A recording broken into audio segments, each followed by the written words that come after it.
Hello and welcome to the B-Roll. I am your host, Jason A. Raschen, and we are coming from HTV in this glorious, awesome, fantastic, amazing set. I'm telling you, I'm on cloud 9 right now. One, because of this wonderful facility. If you haven't checked out, you should, but also because I'm joined by my two good friends, Kristin Salinas, Michael Robinson, both with QFest. And if you don't know QFest, what is wrong with you? It is one of my favorite film festivals here in Houston. So many good memories just of the films I've seen and the guests.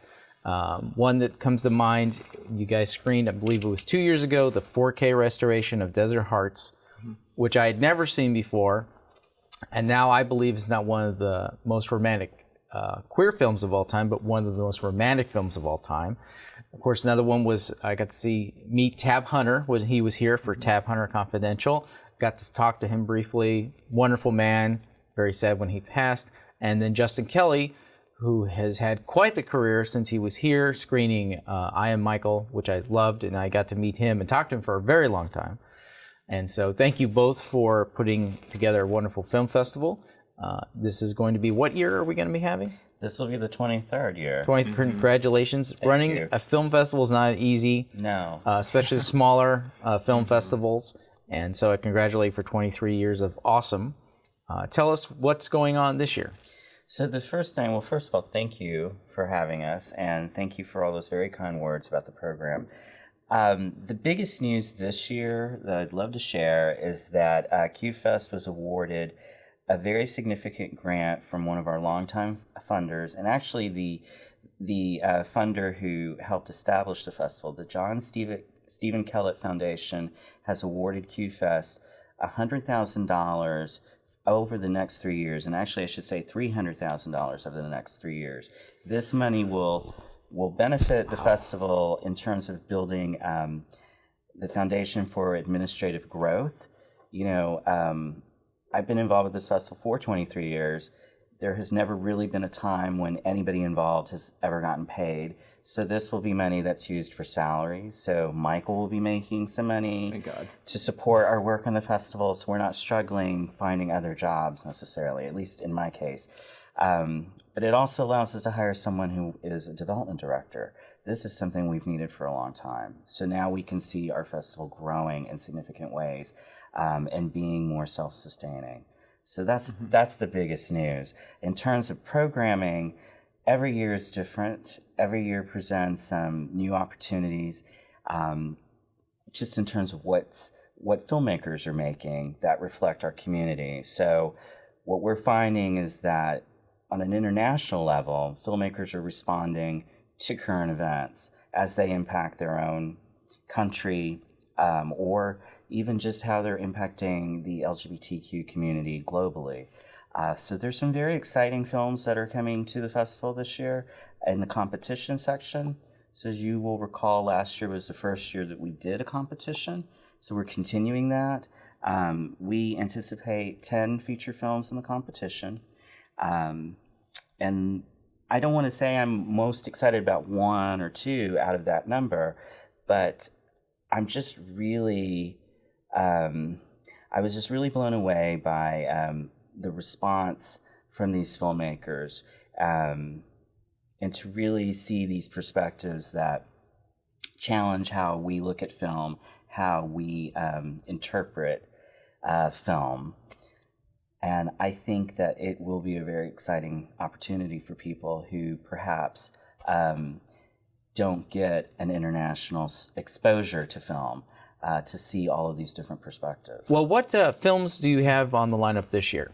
So the festival will open with the re-release of Paris is Burning, a film that was released in 1991, that whose impact is more profound today than it was when it was released. But this was a film that shaped so many people's perspective of what it means to be queer, to be marginalized, and to also just to have the freedom of expression in spite of all the oppression and repression that the community faces.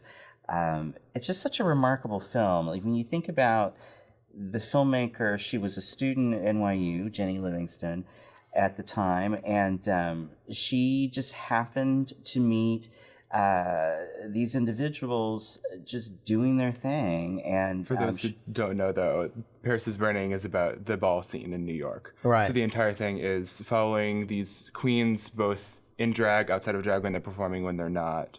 And if anyone's familiar with Pose is built on the foundation. Yeah, of Ryan Paris is Murphy's Burning. Pose.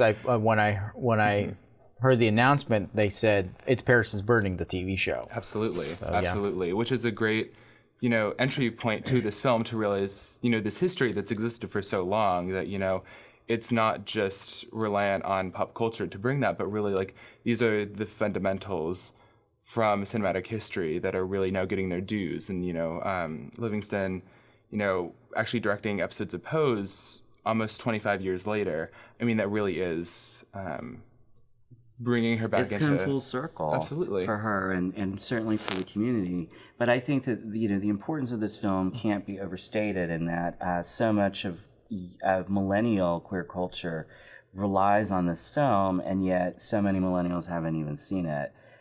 So they don't know where their own references are coming from. Right. Well, I'm embarrassed to say, as a cinephile, someone who loves films and tries to see as many as I can, I have never seen Paris is Burning, but I'm very excited because this is a new restored.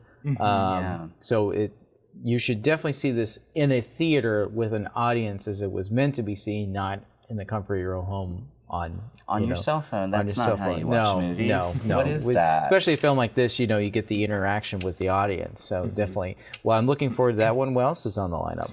So our closing night film is a documentary that premiered at South by Southwest, entitled "Why Can't I Be Me Around You," directed by Herod Blank, the son of Les Blank, detailing the transition of an individual, Rusty Tidenberg, who is a muscle car mechanic and enthusiast race car driver, who transitions from a very masculine man to a woman. And but what makes this film so powerful is that Rusty is still very close to all of her friends from high school, and just seeing how they have accepted Rusty, coming from a very small community, that perhaps is the most moving thing to me. It just suggests that friendship,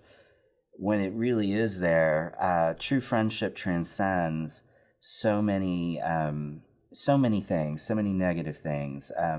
If you did not know Rusty before the transition, then perhaps if you were already opposed to transgender individuals, you would not accept Rusty. But seeing how Rusty's friends were all, very much men in that sense of,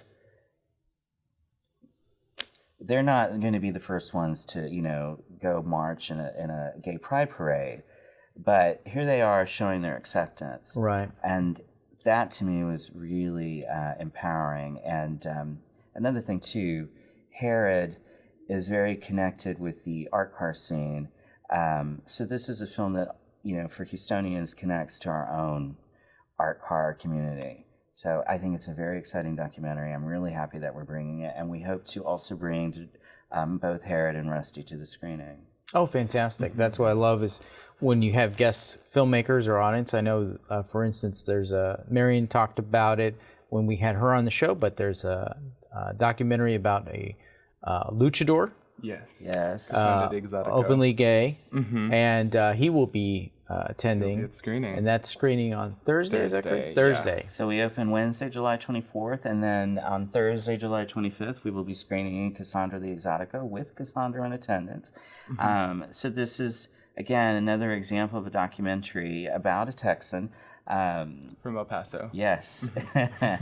Who is an openly gay luchadora in a very not gay-friendly environment, and yet has really made a name for himself, and just basically does drag luchador. Like, it's Yes. very much like, he goes on stage and is fabulous, and with great hair, with makeup, and you know the experience he's going to have with other wrestlers, and he never lets that affect him. And he you kicks butt. He does. I mean, That's great. And you get this intimate portraiture. It's a really beautiful film. It's all shot on actual film. And you really get this sense both through, his community, who's around, and, showing it in Texas, you kind of understand some of those little bits. It's West Texas, but, Yeah. It resonates in a very special way, and we're really excited that Cassandra can be here with the film. And he shares a lot about his personal life, his struggles with addiction. It's, again, it's just a very powerful portrayal that I think is very relatable and very tangible to communities that don't necessarily have to be queer. Yeah.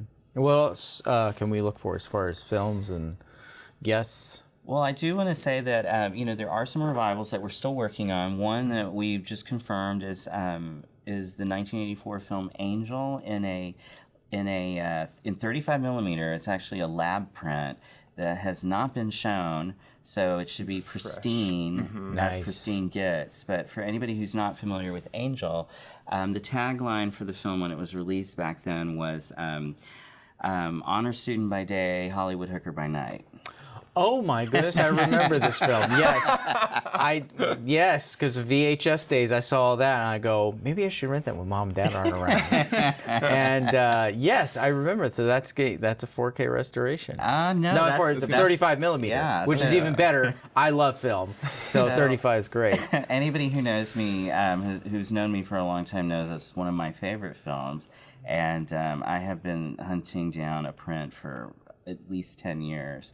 And just to have stumbled across this 35 was like, okay, we're showing it. Nothing's right. stopping this. Christian has a second sense to know when a 35 millimeter has been recently, come back from the lab and been restored. Yeah.